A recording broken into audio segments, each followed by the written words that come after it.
Hi, everyone. Welcome to week 2, module 2 of English Composition 2. I'm Christy, your instructor. I just wanted to first of all say congratulations for getting through the first week. Well done, well done.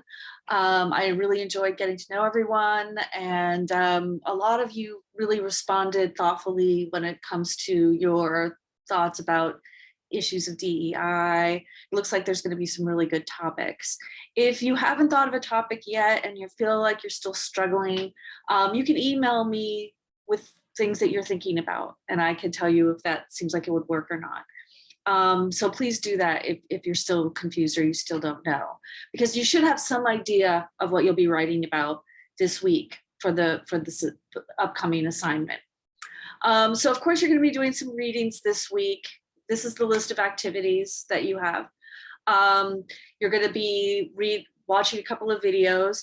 The Finding Credible Sources quiz includes a video that would be good for you to watch before you do the assignment. So please be sure to do that first, okay? Because it explains the concepts that you'll be using for the assignment in more depth, okay? You'll also do a discussion forum. And in this forum, we're doing things a little bit differently. You're going to be watching a video, and then you're going to choose one of these questions to respond to. And then you'll respond to your peers, to whatever question they happen to respond to. It doesn't matter. But you will just choose one.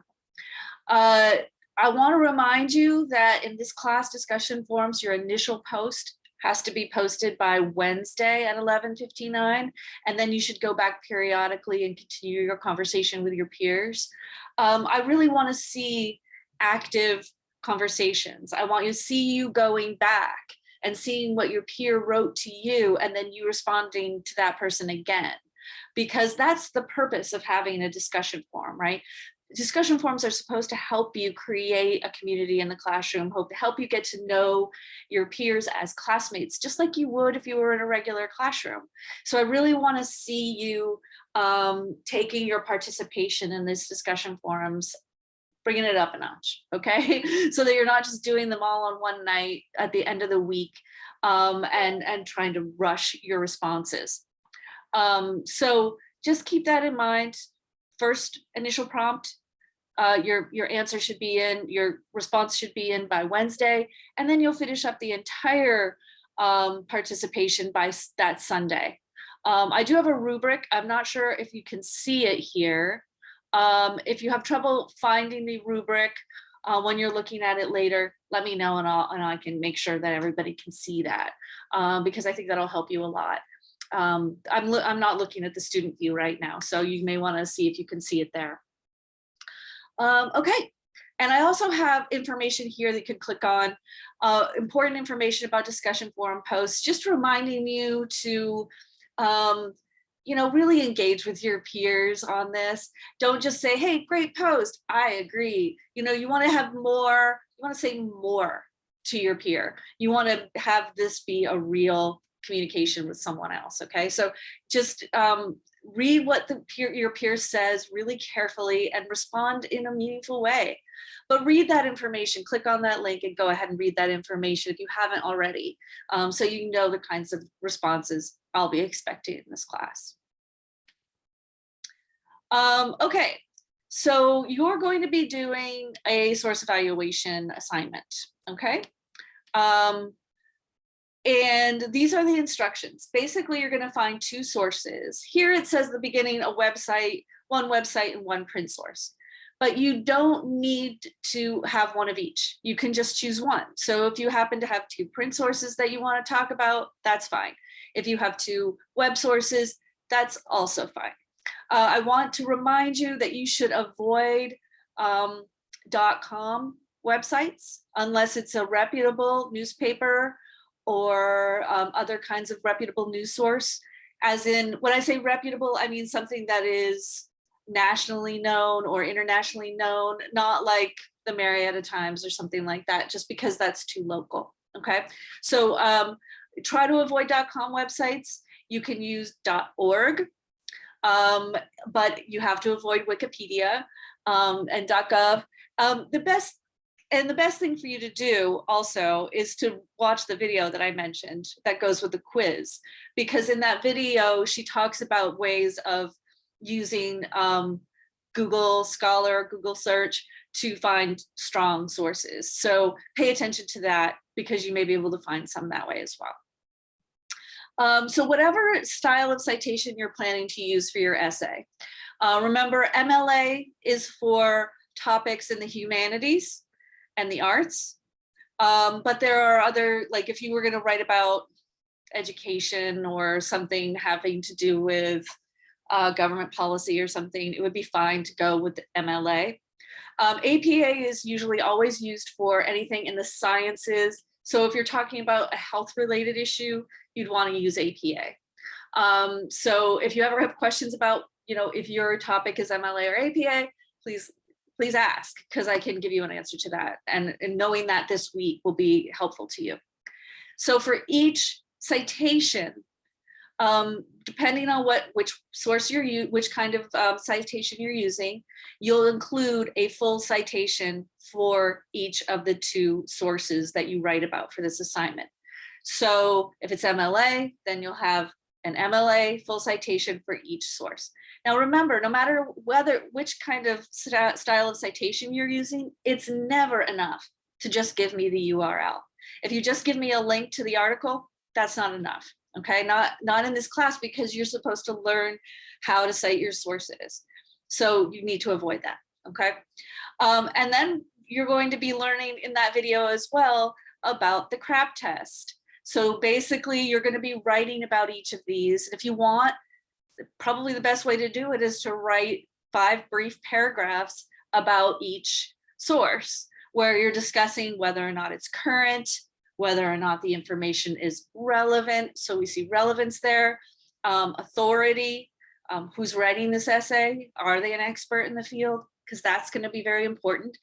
Accuracy, the reliability, truthfulness, and correctness of the information, and the purpose, the reason the information exists. So you're going to be looking at all of these things for this assignment. This information all comes from the video that you're going to be watching later, and I have cited the video here, so you can see my MLA citation there, because I didn't write this list myself. Okay, so you should be considering at least 1 page, maybe 5 paragraphs, depending, but you want to address as much of this stuff as you can, so that you have a clear understanding if the source you found is good or not. Now, one thing that people have said to me in the past about this assignment, they've said, oh, I couldn't work on this right now because I couldn't find 2 good sources yet. Well, first of all, if you can't find sources, that's a problem sort of in a bigger sense, and it might mean other things about your topic. But in terms of maybe not being the best topic if you can't find sources. But also for this assignment, you don't need to find perfect sources, okay? So if one of the sources is just really terrible, that's okay, write about it. Talk about why it doesn't work for your paper, why it's not strong enough to use in this particular assignment.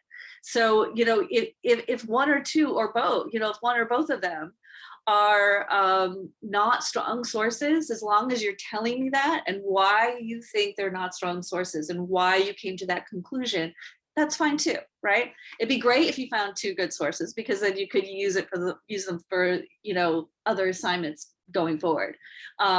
But if not, that's fine. And you should be looking for sources that are about the topic you plan to write about. So don't just look for sources willy-nilly here.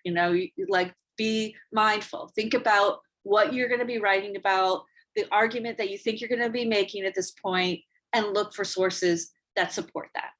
Okay? Well, let's go back to the list of activities. So again, you will have this questions about the source evaluation discussion forum. So you can definitely post questions there. I noticed that a lot of people posted questions last week, and I think it seemed really helpful.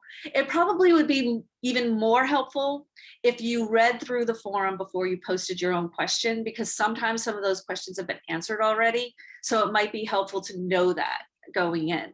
Now, if you want that 1 point that you get for participating in the forum, then you can just write, hey, I looked this over and I didn't, all my questions were answered, or I don't have any questions, and I can give you that point. That's fine. But these forums close and will not reopen for any reason on the Sunday of that week. So the week 1 is already closed. So if you wanted that 1 point, you're too late. But really, that's not a lot of points, right? It's 1 point a week for 8 weeks. So overall, if you don't have a question and you don't post anything there, there's nothing really lost. And then also, take advantage of that virtual coffee house, right? That's a great place to get to know your peers. You can talk about the class if you want to, but you don't have to. You can start to just get to know each other, what your interests are outside of the class. But it could be a way to find a study buddy too. So if you have, if you're looking for somebody to help you sort of support you through the class, you may be able to find someone there. And please do the Module 2 survey. Please do the surveys every week, actually. I looked at the Module 1 survey, and not a ton of people participated, and that's okay. They will be open all semester. It's ungraded and it's anonymous, so I don't know who's participated and who hasn't. But those of you who haven't, please keep in mind it's only 2 or 3 questions a survey. So you're not sitting there for 15 minutes filling this out. It's very, very brief. It just gives me an idea of who feels comfortable after going through all of the work for week 1. What did you learn? Did this seem helpful to you? And your answers are helpful to me, because then I know if there's something, maybe there's a module I'm going to need to adjust in the future. If everybody's telling me they didn't understand things and they feel like it didn't help them, the module didn't help them, then I need to know that. And it helps me going forward for other classes that I teach. So it's a favor to me. It should take you 2 or 3 minutes to do it, maybe less. And if you have the time to do it, I would really appreciate it. But also, if people are still confused about something, I want to be able to address that too for this class. So just let me know. All right, well, thanks everyone. Again, congratulations on getting through your first week of class. That's amazing. And let me know if you have any questions. Use that forum or send me an email. Have a great day, everyone.